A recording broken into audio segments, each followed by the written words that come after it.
बिस्मिल्लाहिर्रहमानिर्रहीम। मुअज़्ज़ज़ नाज़रीन, अस्सलामु अलैकुम। मेरा आज का टॉपिक भी प्रॉपर्टी के मुतल्लिक है, क्योंकि पिछले लास्ट अपने टॉपिक में मैंने चकवाल शहर के अंदर प्रॉपर्टी के जो मुख्तलिफ मसाइल हैं उनके ऊपर मैंने बात की थी, और मैंने आपके गोशगुजार ये किया था कि चकवाल शहर के अंदर जो इस्टामों पे प्रॉपर्टी सेल हुई उससे लोगों के लिए कौन सी मुश्किलात पैदा हुई और उनके हल क्या हैं। आज का मेरा जो टॉपिक है वो भी है प्रॉपर्टी के मुतल्लिक है, लेकिन वो थोड़ा सा मुख्तलिफ इस लिहाज से है कि आज चकवाल प्रेस क्लब के अंदर चकवाल शहर के सिविल सोसाइटी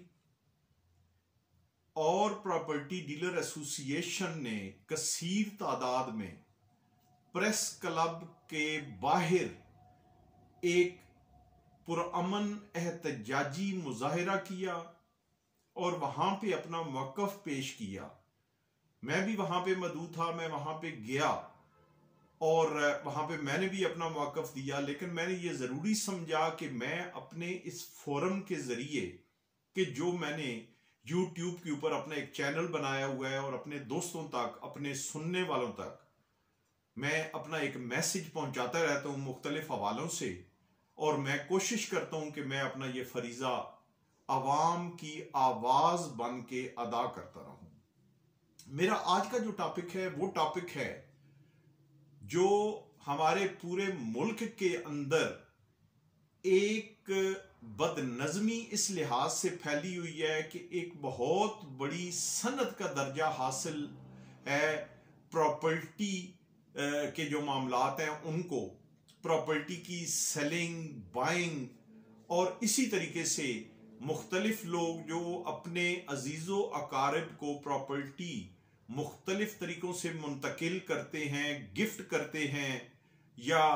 कि उनको सेल के जरिए मुंतकिल करते हैं। तो उसका मैं आज आपके सामने एक अपना नजरिया एक पेश करना चाहता हूं कि हमारे मुल्क के अंदर जो मसाइल चल रहे हैं उन मसाइल के अंदर एक सबसे बड़ा मसला जो आजकल चल रहा है वो चल रहा है कि इस प्रॉपर्टी की मुंतकिली के जो तरीक़ेकार है उसको इतना मुश्किल बना दिया गया और उसके ऊपर इतनी ज्यादा फीसें और इतनी ज्यादा लेवीज उस पर इम्पोज कर दी गई कि ये प्रॉपर्टी के लेन देन का जो मामला है ये अब दिन ब दिन एक ख्वाब बनता जा रहा है। उसके ऊपर आप देखें कि सबसे बड़ा तो उसका जो नुकसान हुआ वो नुकसान हुआ उन लोगों को कि जो जरूरतमंद हैं और अपनी प्रॉपर्टी किसी भी हवाले से छोटी मोटी कोई सेल करके अपनी बच्चियों की शादी करना चाहते हैं, अपना कोई घर बनाना चाहते हैं, अपने बच्चों के मुस्तकबिल के लिए कुछ करना चाहते हैं। तो अब प्रॉपर्टी जितने में वो सेल करते हैं उसके आप समझें कि ऑलमोस्ट कोई निसफ नहीं तो निसफ से थोड़ा सा ही कम इतने उनके चार्जेस जो है वो उसके ऊपर आ जाते हैं। क्योंकि एक तो यहाँ पे फाइलर और नॉन फाइलर की जो दो कैटेगरीज बना के सबसे पहले इसके ऊपर जो लोगों के ऊपर जो एक बम गिराया गया कि जो बेचारा जिसकी आमदन नहीं है, जो नॉन फाइलर है, जो इस पोजीशन में नहीं है कि वो किसी भी हवाले से टैक्स अदा करने की वो पोजीशन में हो, बल्कि इवन कुछ तो ऐसे लोग हैं कि जिनके घरों के चूल्हे नहीं जलते, चूल्हे जलाना घरों के और दिन के मामलात अपने चलाना, अपनी फैमिली के लिए खाना मैसर करना उनके लिए मुश्किल होता है। तो उन लोगों को भी अगर कभी जरूरत के लिए, अपनी इलाज के लिए, अपने किसी फैमिली मेंबर की बीमारी पे खर्च करने के लिए, अपने बच्चों की शादी के लिए अगर कोई प्रॉपर्टी सेल करना पड़े तो उसके अंदर इंतहाई ज्यादा मुश्किलात उसके लिए ये आ जाती हैं कि अगर एक टैक्स फाइलर के लिए जो उसकी फीसेज हैं वो अगर सारे मामलात मिला के तो वो अगर पहुंचती हैं कोई 8 या 10% पे, तो ये शायद इस बंदे के लिए वही फीसेज जो है वो डबल हो जाती है। एक तो सबसे बड़ा ये इसमें ड्रॉबैक आ गया। दूसरा इसके अंदर प्रॉब्लम ये आ गई कि इतनी ज्यादा फीसेस अदरवाइज भी इसके ऊपर इम्पोज कर दी गई कि जिनमें सीवीटी आ गया, ये टैक्स की मद में पैसे जा रहे हैं, ये 2% फलां जगह पे जा रहा है, 2% फलां जगह पे जा रहा है, मिला जुला के तो ये सारा कहीं जब आप उसके सारे वो प्रॉपर्टी डीलिंग के और बाकी उसके प्रोसेस की फीसेस और सारे जब आप करते हैं तो ऑलमोस्ट ये एक टैक्स पेयर के लिए भी तकरीबन कोई 17% तक जाके आपको वो पेमेंट्स करनी पड़ जाती है। फिर सबसे बड़ा इसके ऊपर एक और जो बम गिराया गया वो ये गिराया गया कि हर फिस्कल ईयर के लिए जो 1 जुलाई से शुरू होता है और 30 जून पे जाके खत्म होता है, उसके लिए प्रॉपर्टीज के जो सरकारी रेट्स हैं वो मुकर्रर किए जाते हैं हर नवीयत की, हर किस्म की प्रॉपर्टीज के लिए। लेकिन यहां पे ये बात एक देखने में आई कि जो एक जिसको कहते हैं कि आप डीसी रेट, जो डिस्ट्रिक्ट कमेटी इन्होंने बनाई कि जो उनकी कीमत का सरकारी नरखों का तयन करते हैं, उन्होंने उन नरखों को इतना ज्यादा बढ़ा दिया कि जिस प्रॉपर्टी का शायद अदरवाइज उसकी मार्केट वैल्यू 2 लाख रुपए अगर वहां पे मरला है तो शायद सरकारी रेट उसका जो है वो 5 लाख हो। इसी तरीके से एग्रीकल्चर प्रॉपर्टीज अगर हैं तो जहां पे बिगे की कीमत को 5 या 6 लाख रुपए है, वहां पे उसकी पर मरला जो कीमत है वो में भी उन्होंने इतनी कर दी कि वो अगर उसको मल्टीप्लाई करके अगर उसको एक बिगा के जो उसमें 80 मरले जो बनते हैं उनकी अगर वो कीमत कैलकुलेट अगर की जाए तो वो शायद इससे कहीं ज्यादा हो जाए। तो ये भी एक बहुत बड़ा ड्रॉबैक इस प्रॉपर्टी की जो बिजनेस है, इसका जो लेन देन है, लोगों ने अपने जो मामलाते जिंदगी इससे चलाए हुए थे तो उनके ऊपर एक बहुत बड़ा ये बम गिराया गया और बहुत ज्यादा मुश्किलात पैदा हो गई। अब इससे मुतासर कौन हुआ? इससे मुतासर एक तो आपके वो लोग कि जो इस प्रॉपर्टी के कारोबार से वाबस्ता हैं, जिनको हम प्रॉपर्टी डीलर का नाम देते हैं, वो बेचारे जिन्होंने अपने पूरे घर पूरे कुंबे का खर्चा उसके ऊपर उठाया हुआ होता है उसके हासिल होने वाली आमदन से, और वो बेचारे अपने ऑफिस बना के बैठे हुए होते हैं, उनके लिए मुश्किलात ये हो गई कि उनका कारोबार ठप हो गया रह गया। अब एक तो वो हो गया कि कई घर जो है उनके चूल्हे बुझ गए। इसके साथ साथ एक वो जरूरतमंद बंदा या इस मुल्क का वो बाशिंदा कि जिसकी एक अबो अजदाद से उसके पास एक प्रॉपर्टी आ रही है, उसको वो प्रॉपर्टी इनहेरिटेंस में मिली, विरासत में उसको हासिल हुई, तो उस प्रॉपर्टी को अगर वो बंदा किसी भी अपनी जरूरत के लिए सेल करना चाहता है, या वो बंदा कि जो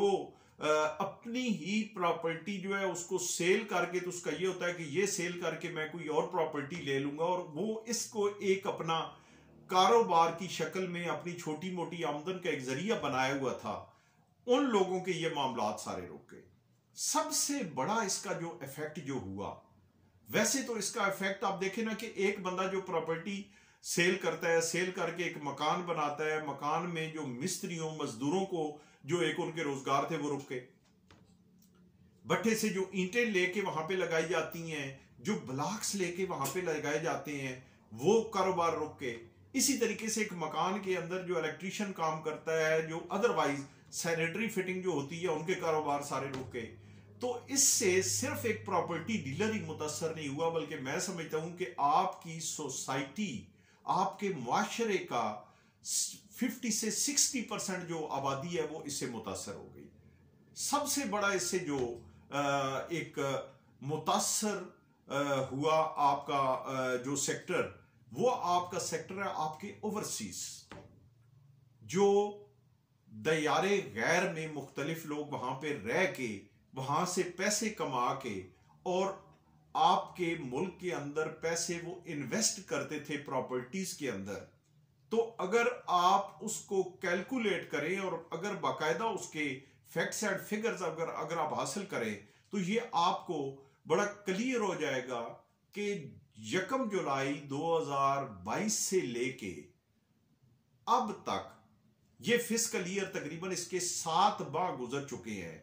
तो इसका अगर आप जायजा लें और इससे पिछले साल का जो 1 जुलाई 2021 से शुरू होकर 30 जून 2022 को जाके जो खत्म हुआ उसका अगर आप लें तो उसके मुकाबले में 40-50% आपका वो जो बाहर से जो पैसा जो आता था आपके मुल्क के अंदर जो इन्वेस्ट होता था, लोग प्रॉपर्टी के अंदर जो पैसा इन्वेस्ट करते थे, लोगों का जो एक कॉन्फिडेंस था, लोगों को अब एक यहाँ पे जो वो सहूलत एक मैसर थी, तो वो लोग फेड अप हो गए इन सारे अखराजात से। वो लोग मजबूर हो गए कि वो यहाँ पे पैसा इन्वेस्ट करने की बजाय बाहर उन मुल्कों में पैसा इन्वेस्ट करें कि जहाँ पे उनको इन मामलात में सहूलत हासिल है। मैंने बहुत सारे दुनिया के ममालिक बशमूल यूरोप का, यूएई का, यूके का, मुख्तलिफ कंट्रीज का मैंने विजिट किया। मुख्तलिफ कंट्रीज में मैंने जाके उनके इस प्रॉपर्टी के हवाले से मामलात को भी देखा, अदरवाइज जो लोगों को फैसिलिटीज हैं उनमें भी मैंने देखा। तो आप यकीन माने कि वहां पे लोगों का जिस काम के अंदर रुझान होता है वहां पे लोगों को सब्सिडीज दी जाती है, वहां पे लोगों को सहूलियात फराम की जाती हैं, वहां पे लोगों के लिए एक ऐसा तरीक़ेकार बना दिया जाता है कि ताकि उन लोगों की इंस्पायरेशन हो, ताकि वो लोग ज्यादा से ज्यादा उस फील्ड के अंदर इन्वेस्ट करें, उस फील्ड से खुद भी कमाएं और गवर्नमेंट को भी दें। लेकिन वो गवर्नमेंट का उसमें जो शेयर जो रखा जाता है in the shape of taxes, वो इतना मुनासिब रखा जाता है कि उन लोगों को वो बोझ फील नहीं होता। वो लोग खुश दिली से वो देते भी हैं, खुश दिली से वो कारोबार करते हैं, खुश दिली से उसमें से कमाते हैं और अपने वो मामलात चलाते हैं। लेकिन हमारे मुल्क के अंदर मुझे इस बात की समझ नहीं आती कि हमारे पॉलिसी मेकर्स जो ड्राइंग रूम के अंदर बैठ के पॉलिसियां बना देते हैं और इन चीजों को भूल जाते हैं बिल्कुल कि जो पॉलिसीज हम बना रहे हैं इसका एक कॉमन मैन ऑफ सोसाइटी के ऊपर इसका इफेक्ट क्या होगा। तो उसका इफेक्ट वही है कि जो मैंने आपके सामने पेश किया। इसलिए मेरी आपसे गुजारिश है कि आप लोग भी मेरी आवाज के साथ अपनी आवाज मिलाएं, इन इश्यूज के ऊपर आप लोग भी बात करें, अपने में जुर्रत पैदा करें, इस बात को इस तरीके से आप आगे लेके चलें कि ताकि हमारे जो पॉलिसी मेकर्स हैं उनको इस बात का इदराक हो कि वो जो पॉलिसीज बना रहे हैं वो पॉलिसीज लोगों की फेवर में नहीं है बल्कि लोगों का मुआशी कत्ल है उससे। तो मैं इन मारूजात के साथ अपनी आज की इस गुफ्तगू को वाइंड अप करूंगा और सम अप करते हुए आखिर में मैं आपसे यही रिक्वेस्ट करूंगा कि खुदारा आप मेरी आवाज के साथ अपनी आवाज मिलाएं। अपने जो आपके नुमाइंदे जो पार्लियामेंट्स में जाते हैं, जो प्रोविंशियल असेंबलीज में जाते हैं, उनको भी जब वो आपके पास वोट लेने के लिए आए तो ये चीजें आप उनको बावर करवाएं कि आप लोगों के लिए वहां पे जाके जो पॉलिसीज बनाते हैं, अगर कोई ऐसी पॉलिसी अगर किसी में अगर आप शामिल वहां पे होते हैं या उस फ्लोर के ऊपर अगर आप कोई राय दे सकते हैं तो आप पब्लिक के हक में राय दें, पब्लिक की वेलफेयर के लिए आप वहां पे जाके काम करें ताकि लोगों को सहूलियात वहां पहुंच सकें, लोगों के लिए आसानियां पैदा हो सकें। आज आपकी पोजीशन ये है कि सिर्फ एक तहसील चकवाल का अगर आप जायजा ले लें, बेशक सुबह आप जाके तहसील ऑफिस चकवाल में आप जाके तो पिछले फिस्कल ईयर का भी अगर आप सारा रिकॉर्ड निकलवाएं और उसके मुकाबले में अगर आप इस मौजूदा जो रनिंग फिस्कल ईयर है इसका अगर आप रिकॉर्ड निकलवाएं तो उस रिकॉर्ड से आपको एक चीज वाज़ेह हो जाएगी कि पिछले माली साल के अंदर जो यहां पे रजिस्ट्रियां हुई, जो प्रॉपर्टियों के लेन देन हुए, जो ट्रांजैक्शंस हुई मुख्तलिफ हवालों से, उससे इस मौजूदा फिस्कल ईयर का अगर आप मुकाबला करें तो आज के फिस्कल ईयर में उससे बहुत कम लोग जो है वो रजिस्ट्रियां करवा रहे हैं, वो प्रॉपर्टीज के मामलात में आगे जा रहे हैं। सिर्फ और सिर्फ उसकी रीजन एक ही है कि लोगों को जब वो इखराजात नजर आते हैं, लोगों को जब ये नजर आता है कि जितने की वो प्रॉपर्टी परचेज कर रहे हैं उससे उसका 17% या 18% इतना अगर आपके इखराजात उसके ऊपर हो जाएंगे तो लोग जो है वो ना प्रॉपर्टी डीलर्स के साथ रब्ता करते हैं, ना बंदे खुद एक दूसरे के साथ जाके वहां पे कोई इस किस्म के मामलात वो जो है करते हैं। और इस तरीके से ये सनत दिन ब दिन आपकी जो है वो मुश्किलात का शिकार हो रही है, मसाइल का शिकार हो रही है, और एक कॉमन मैन बुरे तरीके से इससे अफेक्ट हो रहा है। तो मैं आखिर में आपसे इजाजत चाहूंगा इस दुआ के साथ कि अल्लाह तबारक व तआला आपका, मेरा, हम सब का हामी और नासिर हो, और इस मुल्क के अंदर ऐसा सिस्टम आ सके, ऐसे हुक्मरान हमारे हों कि जो कोई हमारा सोचें, बजाय इसके कि वो अपना सोचें और बस बाकी उनको कुछ नजर ना आए। बहुत शुक्रिया। अल्लाह ताला हमारा सबका हामी और नासिर हो।